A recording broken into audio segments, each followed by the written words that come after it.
guys, I'm James from the Omnic Post with an update on Overwatch 2. Guys, Blizzard might have a plan to save the support role. A few weeks ago I released a video on the troubling state of the support heroes. And judging by the many comments on that video, I wasn't the only one that was worried. Now to be honest, a good deal of those comments was people telling me that they themselves actually play support. And I want to thank all of you for sharing. Thank you.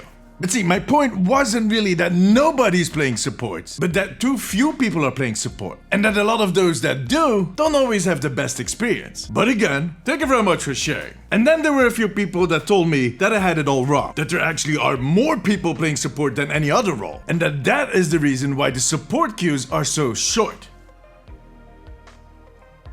What? Now I don't want to be rude, so let me explain. Imagine a conveyor belt, and there's M&Ms trickling down that conveyor belt one by one. You have blue ones for the tanks, you have red ones for the DPS, and green ones for the support. Now your task is to put 5 M&Ms in a bag. You need 1 blue, 2 red, and 2 green. Now as you sit at that conveyor belt, you'll notice that there's a lot of red M&Ms going down, which is good. Those red spots in those bags will be filled instantly. The thing is, of course, you can't close off the bag and start the game before you have all of the M&Ms, including the blue and the green ones. So basically you have a bunch of bags with just 2 red M&Ms in them.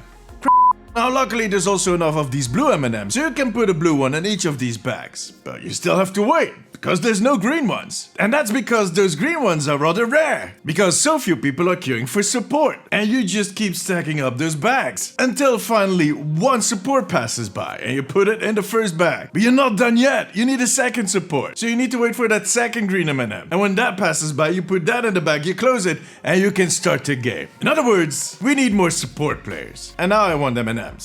But you know what? Help is on the way. Blizzard also seems to agree with what I said in that previous video. In his first blog post, the brand new executive producer for Overwatch, Jared Nuss, literally stated that they have a lot of ideas, a lot of plans, and that all of them focus on making support heroes more fun and more rewarding to play. See, that is exactly what I wanted to hear. Now they want to tackle these issues on several levels. First off, they're discussing targeted support hero reworks. And to be honest, I think just the act of changing some of these heroes will trigger curiosity and convince more people to play support. And if they manage on top of that to make those changes impactful and fun so they last beyond that curiosity, well, we're basically saved. Now some of the issues with support heroes, as we discussed in the previous video, is that the role sometimes lacks a feeling of impact, and that all of us struggle in this new 5 versus 5 world to survive. Now the solution for that last one is not to turn all of the support heroes into DPS. And it's possible. I've said this many times before, but I feel that they did a great job on Kiriko. For me personally, she feels like the best new hero launch since forever for Overwatch. Before they launched her, I was quite worried about her kit, but now that we get to play her, all my worries are laid to rest. She definitely has damage potential, but not enough to play her as a DPS. And she can keep herself alive way better than most of the other support heroes. So, in other words, again, it is possible. Now, that being said, giving Ana a teleport would be a bad idea. I think she would be extremely confused. And on top of that, with the way that she's been talking about a mission on the beach and Fiji, I think she would just bail on us and basically transport herself in retirement. They need to find unique ways of achieving that same thing for the other supports in a way that it fits their kit and the lore, and make it fun and impactful enough on top of that.